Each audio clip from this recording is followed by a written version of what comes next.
aunt, and I'm the co-founder and president of the Gullah Festival of South Carolina.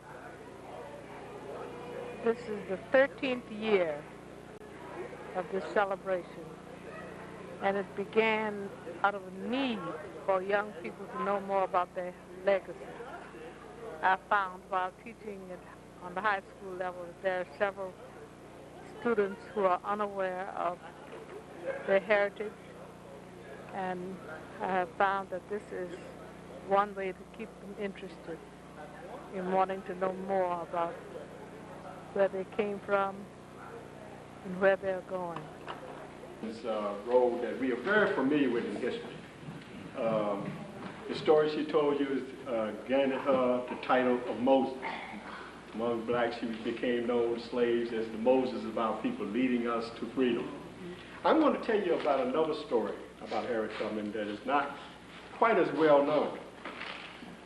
And that is, we've heard about Harriet Tubman, the liberator. What I'm going to talk to you about is Harriet Tubman, the warrior.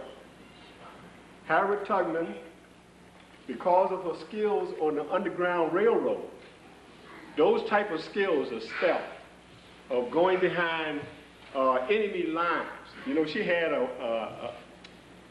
I think she had what you call a reward out on her head.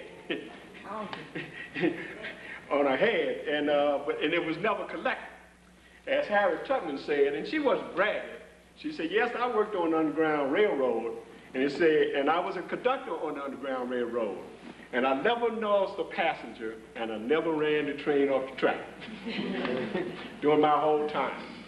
And Harriet Tubman, because of those skills, when you think about it, when the Civil War broke out, those type of skills were very much in premium for scouts to do type of scouting behind enemy lines. And yes, that's exactly what happened.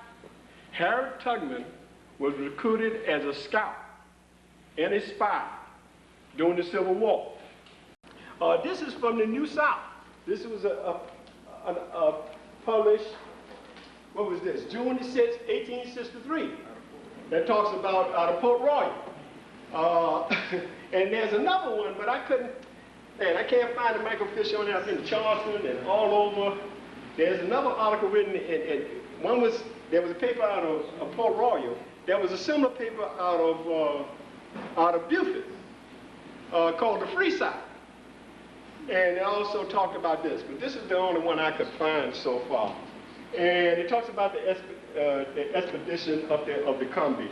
And this gives you a detailed description, I won't go through all of it now, of the raid, and the troops were involved in the struggle, the fight, you know, the battle that took place, the skirmishes that took place, etc.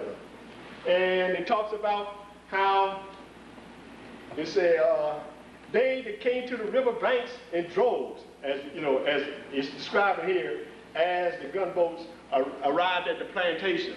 He said, in spite of efforts by the drivers to the contrary, who pistols in hand decreed death to the first one who disobeyed their orders to follow them and take to the woods. There were men, women, and children eager for liberty and all found it. So they even had, you know, some of the drivers under threat of shooting anyone who would make a break for the bull. They went anyway. Now there was one story that was telling Combahee where the whites had to go to a warrant to Confederate troops. And he gathered all the slaves together, and the report had come up that there were gunboats coming up the river of Yankees. And he told them, now you know about them Yankees? I told you about those Yankees. They'll sell you in Cuba. You know, you got to hide yourself now. When they come, make sure that you go off in the woods and hide yourself and don't show yourself, because they'll sell you to Cuba or they sell you into deeper slavery. You know, I've been a good master. And they said, yes, sir, master. We know, we heard about these Yankees, man. We heard they got long horns and everything. He said, don't worry about it. And as the master ran off, they grabbed their goods and made down to the waterfront. See? So he had all these kinds of stories that was going on at the time. Now, this was reported in Harper's Weekly as an interest. One thing of interest, there was actually a doctor that was on board of one of the transports, of one of the gunboats, who had actually had skilled at sketching. and actually sketched the scene of the bombardment of the Haywood's plantation in this raid. And it was, and the sketch was reprinted in Harper's Weekly, January the 4th, 1863. A raid among the rice plantations. Now I want you to understand, none of these reports say anything about Harriet Tubman. You know? That's one thing you got to understand about our history, you know. And many things we involved in, they just close their eyes to and, you know, right there. The way one raid you found out about Harriet Tubman's role is this, and that Montgomery, in a personal letter, made a commendation commenting on her raid. Now, they have a records called, they call the official records that has all of the official records of Union armies and the Confederate armies. One of the few reports that's missing from out of, I think it's about 90 volumes of official records, is a report that James Montgomery filed on this raid. That's one of the few records that's missing. The official records that's missing. Well, that's another story. As you can see here are the gunboats firing on the plantation, and you see here slaves making off the plantation, some of them, you know, swimming out to the gunboat. Harriet Tubman said it was a funny scene. There was one slave woman who came out so fast, she had a pot on her head, and the rice was still boiling. You can't, and then Mrs. Hey, one, you know, talking about a woman had a baby on the front, a baby on the back, two on the side, and had a luggage on the head, you know, and then Mrs. Step. And one brought on two pigs, one was black, one was white. They were talking about, they named the black one Beauregard, and the white one Beauregard, and named the black one Jefferson Davis, you know.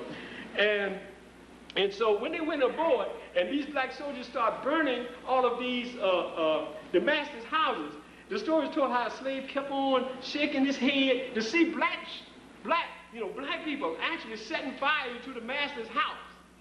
That culturally was a real shock to many of the slaves. And so one kept on shaking his head and say, those Negro soldiers, so presumptuous, so presumptuous, so presumptuous. He was so amazed that they had this kind of pizzazz to do this type of thing to their former masters. And so it says, on page 20, we illustrate the recent raid of Colonel Montgomery's 2nd South Carolina Volunteers among the rice plantations, South Carolina, and close a sketch of the operations. We carried out the President's proclamation, too, and brought away about 800 contrabands. Yes. Oh, go ahead. Yeah, when the fellows were trying to get a landmark here in Beaufort, maybe Fort Royal for Harriet Tubman, and I went to the Historic Foundation and asked them questions. They told me they don't have anything concrete for Harriet Tubman to place a marker by. But you just mentioned the church.